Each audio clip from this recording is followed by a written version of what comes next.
do you feel like there's any sort of momentum to break through the duopoly in this structure as someone who has run as an independent? It is. It's a long discussion. If you're asking me, do I think we could start a third party tomorrow? I don't, for a lot of reasons, having to do with restrictions in various states making it almost impossible.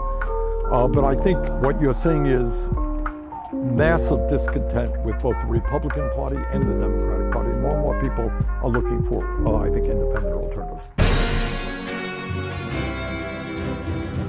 Ladies and gentlemen, boys, girls, and MBs, we have Bernie Sanders and AOC in the building. You guys are about to go up and speak at another one of the rallies that you've been doing, the Fighting Oligarchy tour. And I'm very excited to have you here.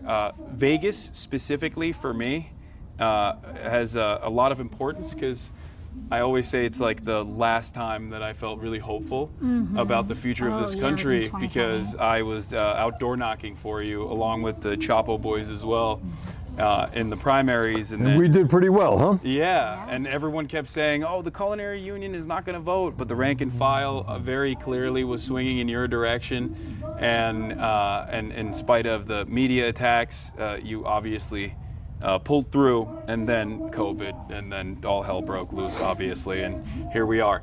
You don't have a lot of time, so and I'm sure that we'll get to talk a little bit more in the future as well. But I went to Japan recently, and I got both of you guys gifts. I actually have another gift for you, but unfortunately, I don't have your gift, the actual gift here. Hold on. This one's for you. This is a Palestinian movement in Japan. Thank you. Solidarity with Palestine. And this is a little train for public transit. I have a Japanese Communist Party pin for you as well, but unfortunately, because I went over there and I checked out their headquarters. But what are you guys trying to accomplish with these rallies? Let's get started. I mean, I think that the kind of moment that we're in, and also something that Trump was able to exploit, was really practicing, even though he doesn't believe in working class politics, they had a very focused working class strategy. And I think for a while, like, Democratic Party clearly wasn't effective at that, wasn't successful at that. And I think one of the things that we're here to do is to actually rally a class-conscious movement to bring people together and to show that we can fight for a better future, not in marginalizing and attacking people, marginalized people, but actually in rejecting the differences that we have to come together in common cause and to organize folks. Well, I agree. To me, this country faces the worst set of crises that we have faced in a very, very, very long time. We are looking at a nation which is now oligarchic. And they don't hide it. I mean, I must give them credit for that. You know, they're out there. Mr. Musk, the richest guy in the world, is running all over the place, cutting the needs of veterans, cutting after Social Security. There are, in addition to Musk, he got 13 nominees of Trump to head major agencies. They're all billionaires. So you got a government, clearly, no embarrassment, of the billionaire class, by the billionaire class, for the billionaire class. And then what is, I would hope, would be upsetting to all Americans, no matter what their politics may be. You can be conservative about this. You got a president who is moving us very rapidly into an authoritarian form of society. I mean, you don't sue media in America because they say something bad about you. Alexandria and I got about 500 lawsuits there, but we happen to believe in democracy. You don't ask for the impeachment of judges because they issue a ruling which you disagree with. So it is, these are tough times. And what we have got to do is rally the working families of this country to stand up to oligarchy and to demand that we have an economy and a government that works for all, not just the people on top. So one way that this government, I think, the Trump administration has been able to very expertly tackle these issues is by using an entry point of pre-established marginalization. Obviously, the erosion of civil liberties is happening all around, but like in terms of attacking free speech, a fundamental principle that I think all Americans agree on. And the way that he's done this, the way that this administration has attacked free speech is by doing something that previously has only been utilized in the darkest times of American history. I'm of course talking about Mahmoud Khalil being potentially being deported, or at least having his green card revoked for basically nothing. That the administration has all but admitted for no discernible reason other than the fact that he was the lead negotiator on the student side, the student protesters at Columbia campus.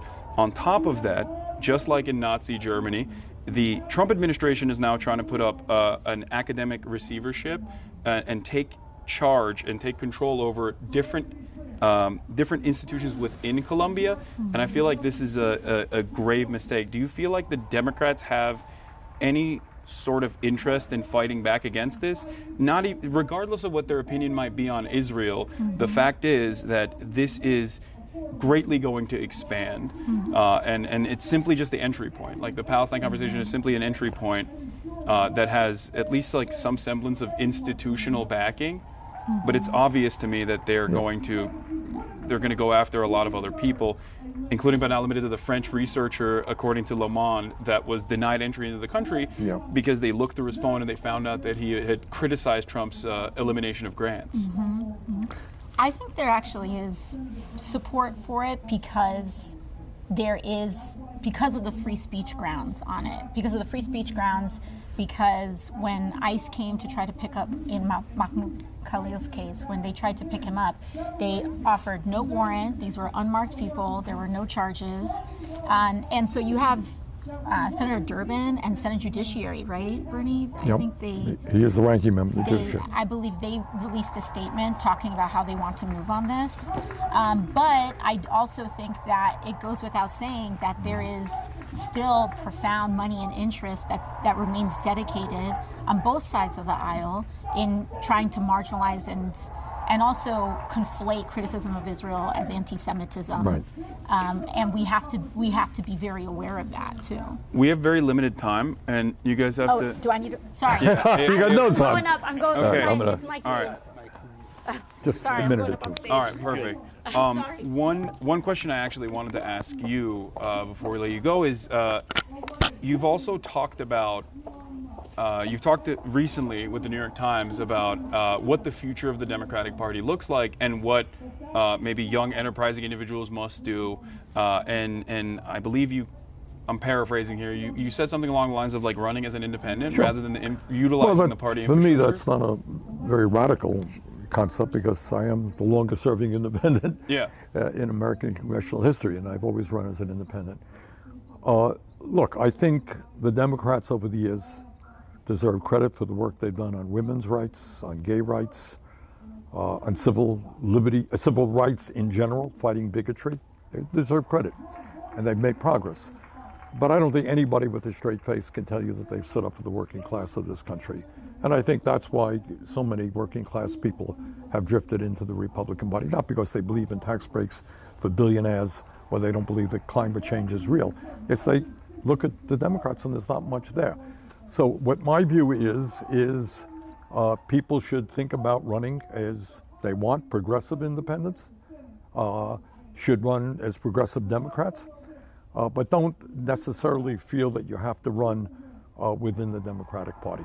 And I think as you may recall, in Nebraska, a fellow named Dan Osborne ran a really, really powerful campaign as an independent, running as a very proud trade unionist, running on economic issues.